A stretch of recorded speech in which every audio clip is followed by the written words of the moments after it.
is everyone today? Sorry, I'm just really late. Really late today. Hope you're all well. For those of you that don't know me, my name is Naomi Judge. I'm a naturopath and nutritionist, and my speciality is women's vitality, health and hormones. And today I'm going to be talking about an interesting topic, which is perimenopause. So many people have issues with menopause. They go into menopause and actually have lots of health issues. But if you actually figure out what to do prior to that, it can actually alleviate many of the symptoms. Many of the symptoms are down to stress, they're down to diet, down to thyroid function, that kind of thing. So if you really go into it knowing this, you can help with those symptoms later on. So perimenopause is kind of that stage, you know, anywhere between 28 and 40. So we go through a few hormonal shifts. You know, late 20s women go through a bit of a hormonal shift. Then around 35 women go through a little bit of a hormonal shift, and then you come into your sort of perimenopausal time, then menopause and postmenopause. So the time I'm looking at, the important time is really, you know, 35 is a real crucial time to make sure that you've sorted out all your issues, all the functions, you've kind of got your ducks in a row, and you can go from there and then ease into menopause, because menopause is a beautiful time. It's a really beautiful time for growth for women. You know, it's a great time for women to focus on projects. It's a great time for women to get that kind of imagination flowing, because the focus is more inward instead of externally. So that's why it's fantastic, and it's really important to understand that, so you're not, you know, frightened of this time, you know, this time in my life is going to come. Understand that it's a whole process, and it actually starts from quite a young age, you know, around late 20s going forward. So it's really great to sort it out. So the first place to start is obviously estrogen levels. So through late 20s, kind of after late 20s, what normally happens is our body, due to high estrogen, our body actually stores fat, you know, in the thighs, in the buttocks, and this fat is stored to prepare us for motherhood, prepare us for childbirth, prepare us for famine, prepare us for breastfeeding, that kind of thing.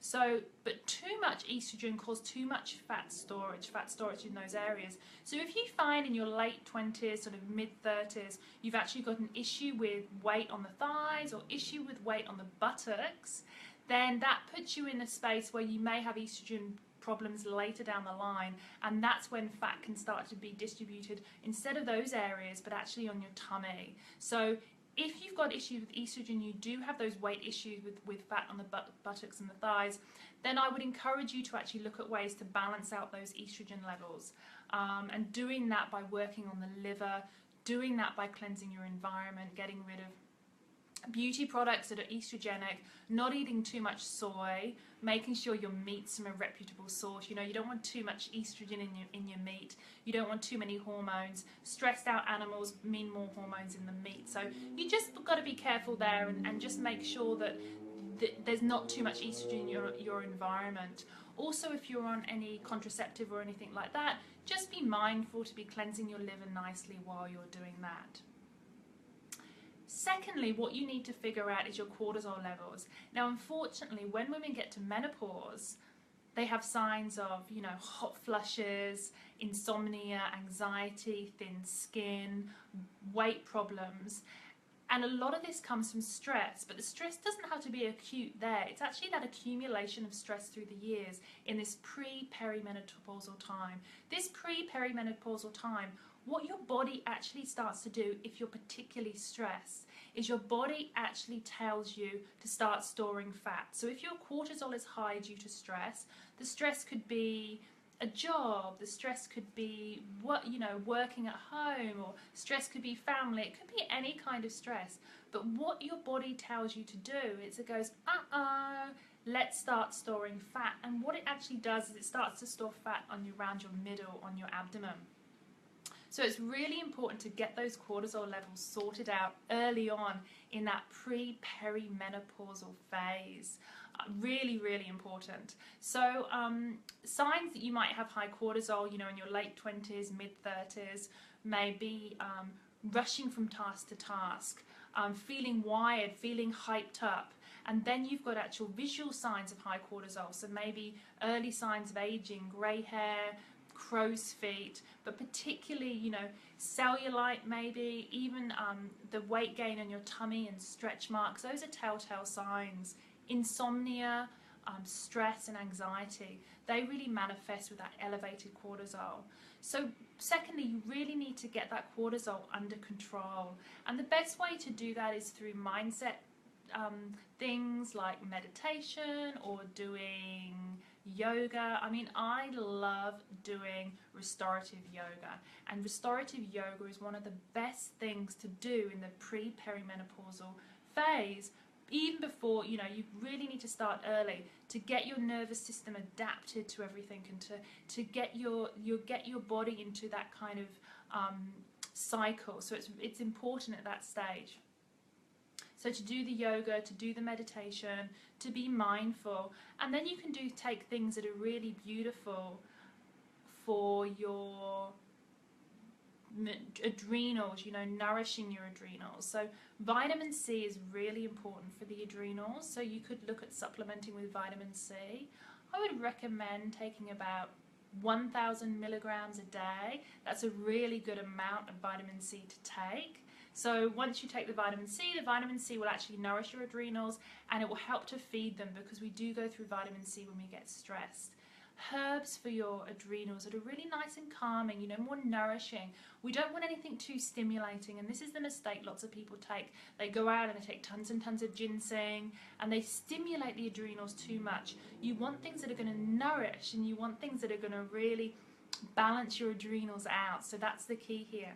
So herbs like holy basil, there's a beautiful tea, holy basil tea, wonderful for the adrenals.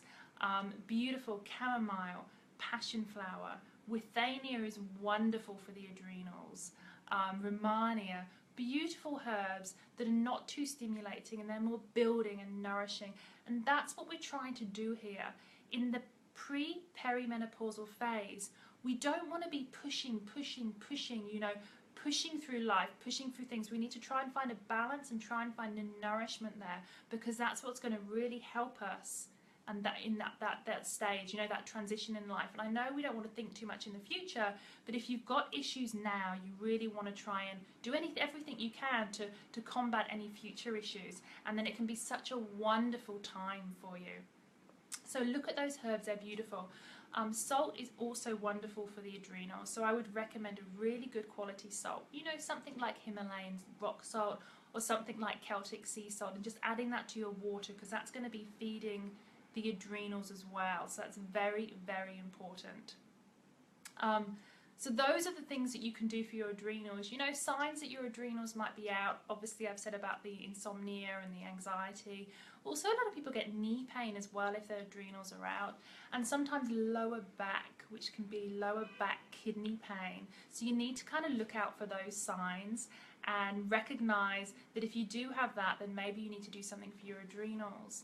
Another thing I absolutely love for stress and love for adrenals is acupuncture. Acupuncture is amazing at rebalancing the nervous system, but actually just helping, you know, get energy through those areas and actually help with restoring adrenal balance. So I would really look at that, really look at nourishing those and focusing on those supplements and focusing on those herbs particularly. And if you feel like you need some magnesium, then you could supplement magnesium. Maybe, you know, before bed, take a little bit of magnesium, 250 micrograms before bed is really nice, and a nice magnesium like a citrate or an aminochelated form, really, really good, powerful magnesiums. And you don't have to go too high with magnesium. You know, none of this 5 grams of magnesium. You just go low, and your body will really utilize it. So next, what did I do? Estrogen, stress. Next is progesterone.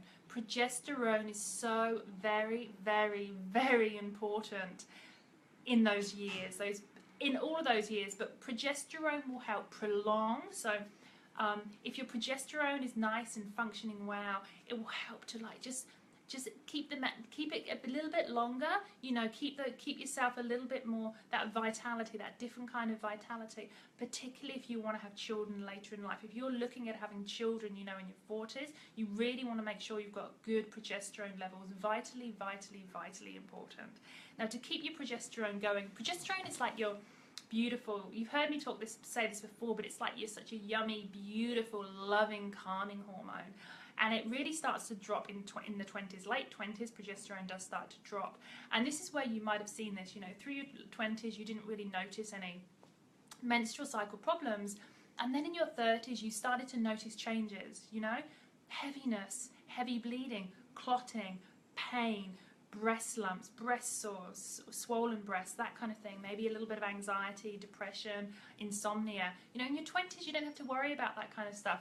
I remember I was watching a comedian, what's her name? I was actually watching a comedian last night on television, and she was talking about that kind of, you know, when you're in your 20s, you sleep so well, your sleep is just so great, and then as you come into your 30s, you know, you're taking all sorts of sleeping pills, you've got every single meditation app, you're having to do yoga at night, you're having to do all the calming teas, all these kind of things, whereas in your early 20s you could have had a cup of coffee and slept just fine. You know, those little subtle differences you notice between the decades, and it's all about balancing those hormones out to prevent those symptoms and really get that strength back in your hormone balance. So progesterone's important. So for your progesterone, I have talked about this before. I've got a few videos I've done with progesterone because it's such an important hormone. One of them is candle gazing. So candle gazing helps to stimulate the pituitary, and the pituitary is what produces your pre-hormones, your FSH, your LH, your TSH for your thyroid. So we need to be working here. So candle gazing is wonderful for the pituitary, and candle gazing will help to get the progesterone up. So that's one thing you can do.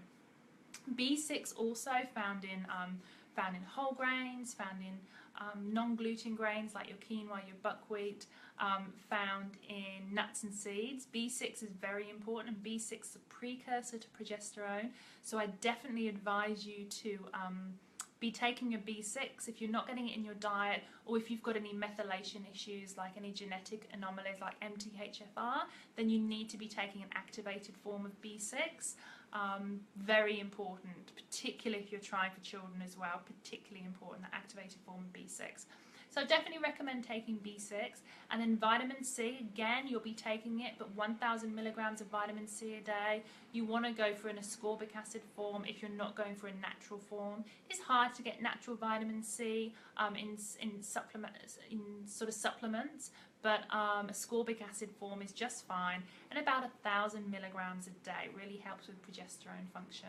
So between the B6 and your vitamin C and your candle gazing meditation, you know, you're really going to be stimulating this pituitary. A herb that I absolutely love is Chase Tree Vitex. This is a really good herb to take as you're in that phase. So when you're in your pre-perimenopause phase,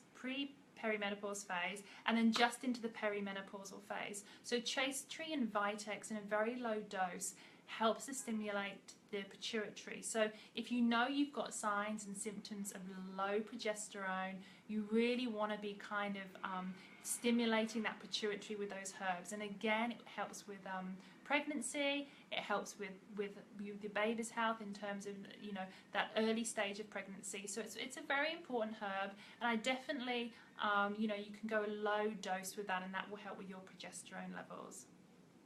So we talked about estrogen, we've talked about stress, we've talked about your pituitary and progesterone.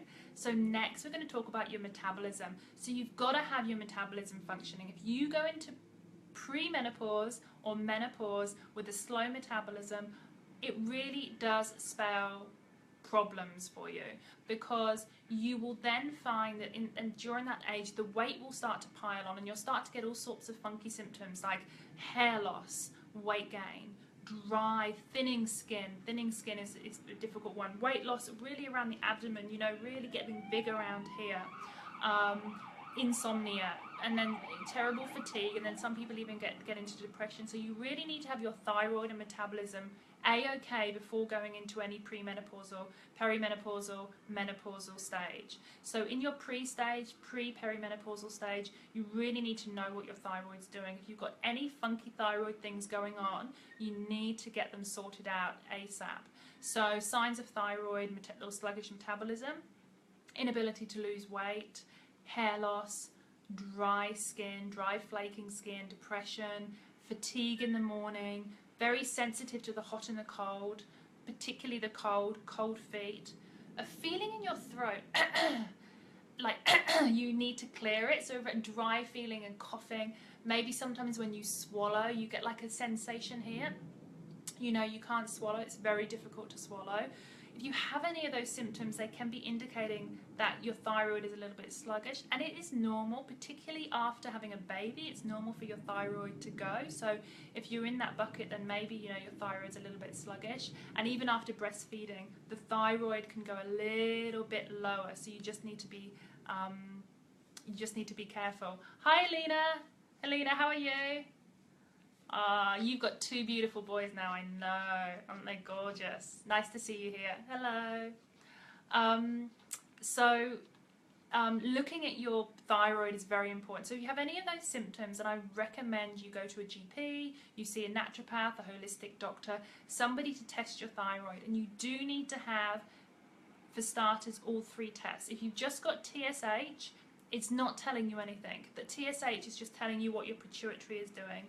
You need your T3, T4, TSH as a starter, and then if you've got any autoimmune conditions in your family, rheumatoid arthritis, Crohn's disease, colitis, diabetes, my brain's Hashimoto's, grave disease. If you've got any history yourself of autoimmune disease, any family history of autoimmune disease, or you suspect there might be some kind of autoimmune issues going on, you need to get your antibodies sorted out as well. So get your antibodies tested. If your GP won't do it, you need to push for it, or you need to go to somebody that will do it. And a medical doctor that there's a few. I mean, I know some in Sydney. I know a wonderful. There's a couple of wonderful ones in the city and also Bondi Junction. So if you want to go to a GP, or you can just go and see a naturopath and ask for the bloods, and they can refer you on. But I really recommend that. Once you know what your thyroid is doing, you can then start to really boost your metabolism. So ways to boost your metabolism: cold therapy is amazing. You know, a cold shower every day works wonders. Wonderful for weight loss, wonderful for cellulite, wonderful for your metabolism, your dopamine, your hormones. I jumped in the ocean this morning. It was really cold and just stayed in there, and it just gets you going, gets you firing, gets everything going. So it's really, you know, it's wonderful. I recommend that. If you don't have an ocean to jump in, you're not as lucky as me to have an ocean to jump in, then you can have a cold shower after your hot shower. Quick, quick, quick, quick, quick. You know, just do a really quick one. So do that, definitely for your metabolism. Drink a glass of cold water a day. So I know we say warm water for digestion, but the cold water, particularly when you first get up, does get that metabolism firing. It's wonderful. Green tea, 1 cup of green tea a day, great for the metabolism. And then add glutamine. So glutamine to your smoothies, add 1 gram of glutamine, which is an amino acid, to your smoothies. Amazing for your metabolism, for your hormones, for your growth hormones, and for your thyroid hormones. So fantastic to get that boosting. Exercise for your metabolism. You need to be careful what exercising you're choosing to do. Some exercise will stop the metabolism. Some exercise will really help your thyroid and help your metabolism. So I would recommend doing HIIT training or doing intense interval training. So, you know, sprinting, stopping,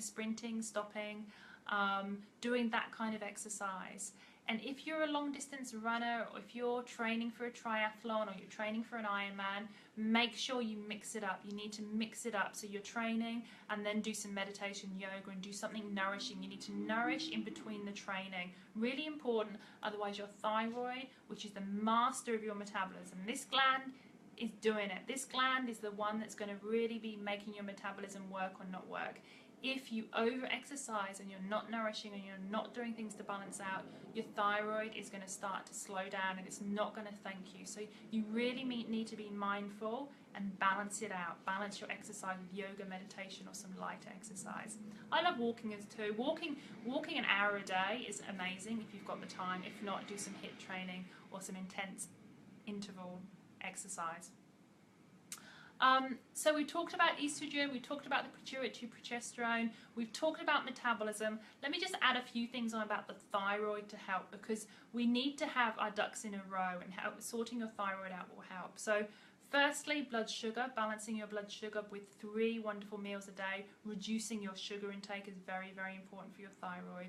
If you have any autoimmune conditions, you have to cut gluten out. Gluten is not good for autoimmune conditions. It will exacerbate your autoimmune condition.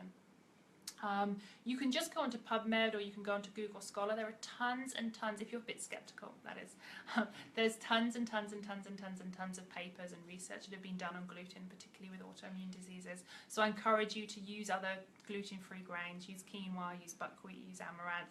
Sweet potato you can use as a substitute, you know, squash, pumpkin, those kind of things. So you get used to it, you won't miss it in the end. So that's definitely what I would recommend doing. For the thyroid as well, make sure you're having enough selenium, make sure you're having enough zinc.